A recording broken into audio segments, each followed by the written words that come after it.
What's up YouTube, Saf here on Super Saf TV, and in this video we're going to be looking at the key differences between the iPhone X and the Samsung Galaxy Note 8. So straight up, why are we comparing the Note 8, which is a large device, to the iPhone X? Well, these devices are the best offerings from the manufacturers, and this comparison will be the best versus the best. So let's get the size out the way straight away. The Note 8 is the larger device overall. It's almost 19 millimeters taller, but what's interesting is that it's only around 3.9 millimeters wider.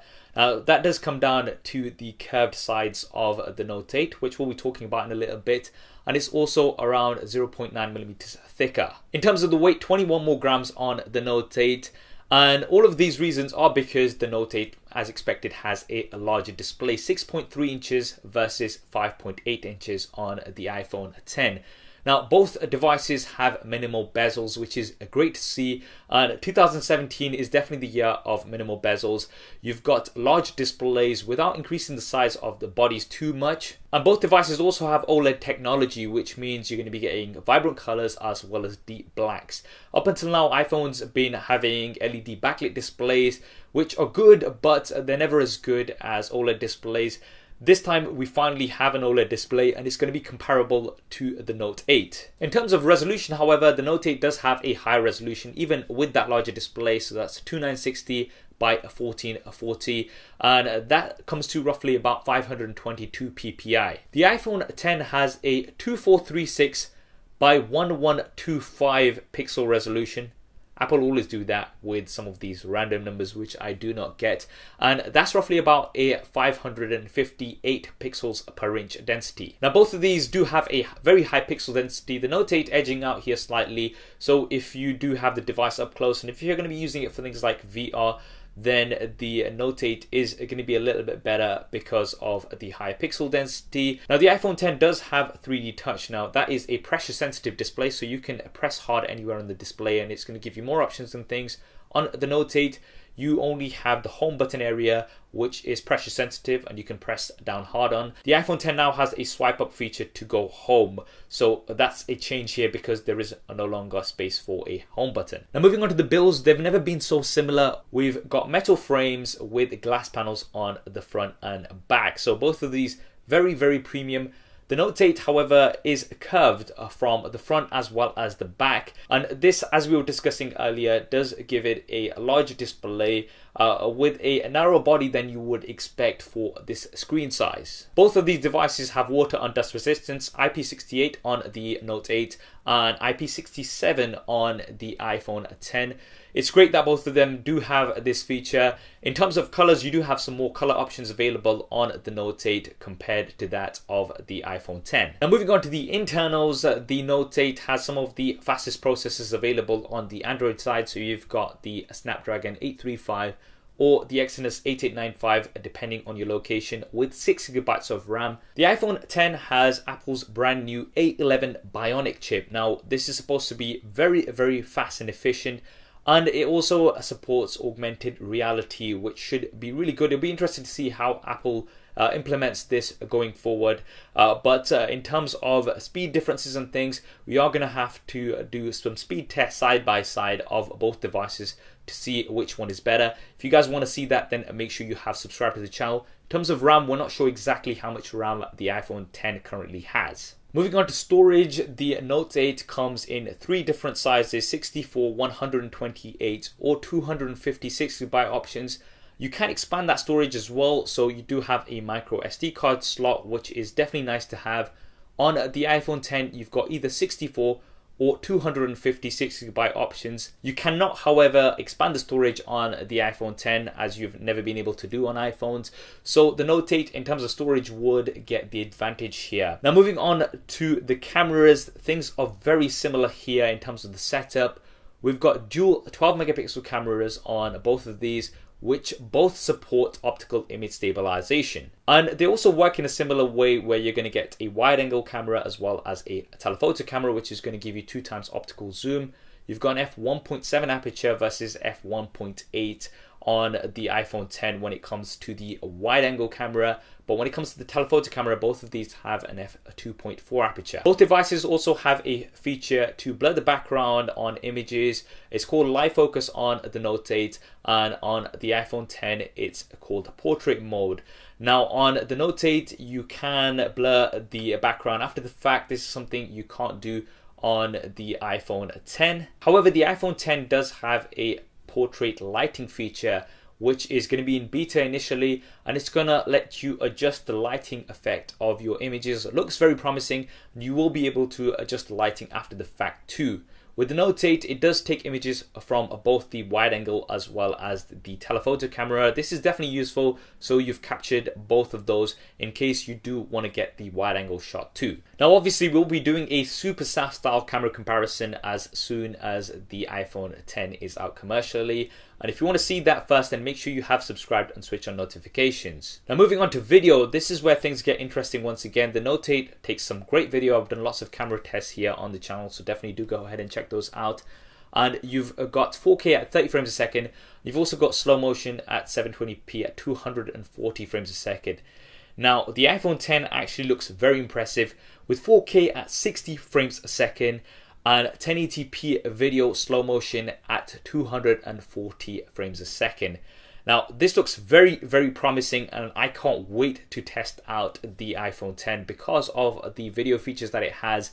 I believe it's the first smartphone with 4K at 60 frames a second. I may be wrong, but it's definitely one of the first, and it looks very, very promising. In terms of the front-facing cameras, the Note 8 has an 8 megapixel front-facing camera with an f1.7 aperture, and it has autofocus with a 1440p video recording. The iPhone 10 has a 7 megapixel front-facing camera with an f2.2 aperture and 1080p video recording, but it's got facial recognition, so this is going to allow you to have a portrait mode, so it's going to blur the background from the front-facing camera as well, and you'll also have the portrait lighting effects too. These will be in beta initially, and that is definitely nice to see. There's also an emoji which is going to track your face and represent emojis to that effect, so if you're into that kind of thing, then that's also there. We'll have to do some detailed camera comparisons between these two to see which one of these takes better selfies, but both here are very, very promising. Now in terms of the operating systems, we've got Android version 7.1.1 with Samsung's Experience Skin on top currently on the Note 8. The iPhone 10 is going to come with iOS 11 out of the box. Now obviously it's Android versus iOS. A lot of it comes down to personal preference, so not going to go into a battle here. Android, I find, is a little bit more flexible, and you do have some additional features with the Samsung Experience Skin, such as a multi-window as well as app pair, which is going to allow you to open two apps in multi-window with just one touch. But iOS, I find, is a little bit more simple and straightforward for a lot of people, and you also get updates quicker from iOS compared to that on Android when it has a skin like the Note 8 has. This once again is going to come down to your personal preference. Now let's move on to the additional features that both devices have. In terms of unlocking the device, the Note 8 has a fingerprint scanner which is at the back. The position is slightly inconvenient, and this is something that a lot of people have discussed. But you do have an iris scanner, and you also have facial unlock, so you can point it at your face and that is going to unlock. But it's not as secure, and it can be fooled by a picture. Some people have also tried this. The iPhone 10, this time around, we have no Touch ID. So this has been removed because of the bezel-less display. A lot of people were thinking that Touch ID is going to go on the back, but this is not the case either. We now have Face ID, which is a form of 3D facial recognition. Now, what's funny is that on the actual demo, it failed, but it does look very, very promising in terms of how it's going to scan your face, and it shouldn't be fooled by a picture. How convenient this is going to be compared to just touching the home button, we'll have to wait and see. But this is supposed to be quite a secure form of facial recognition, so it should work pretty well from what Apple are telling us. Now, the iPhone 10 still has stereo speakers as well, which is great. So one on the earpiece and one at the bottom. So you've got better sound on here compared to the Note 8, which has a single bottom-facing speaker.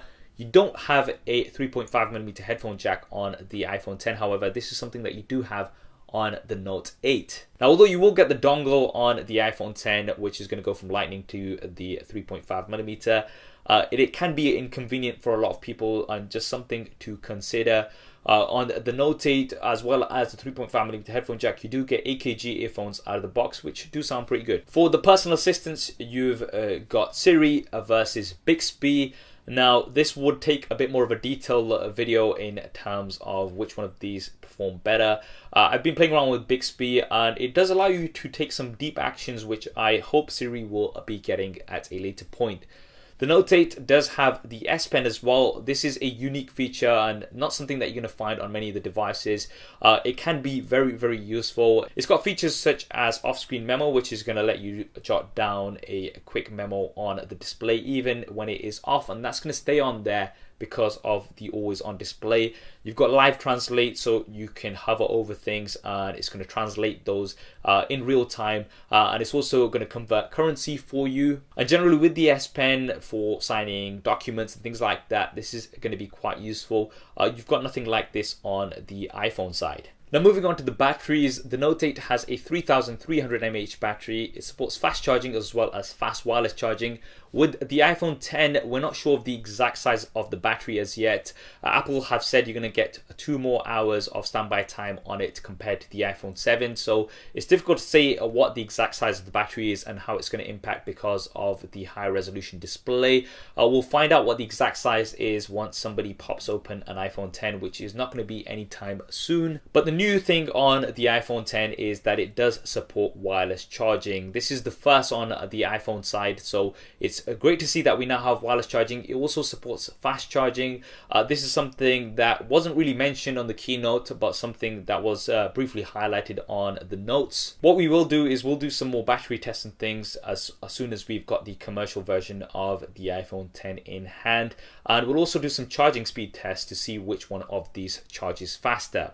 Now finally, let's look at the price. The Note 8, a lot of people were complaining about the price when it was initially announced. So we're looking at $950 in the US or £870 here in the UK. Now this is not going to seem as bad when we look at the prices of the iPhone 10. So for the same base model, 64GB, we're looking at roughly about $1,000 in the US, or even £1,000 here in the UK. Normally in the UK, as you can see on the note, because of exchange rates, the price in the UK is usually slightly less, roughly about 10% less, and this time around Apple have decided to keep it the same price as dollars, so people in the UK like myself are really being screwed over. So this is something that I'm personally quite disappointed about, and it is a very, very expensive device. If you go for the 256GB model, you're going to be looking at around $1,150 or £1,150.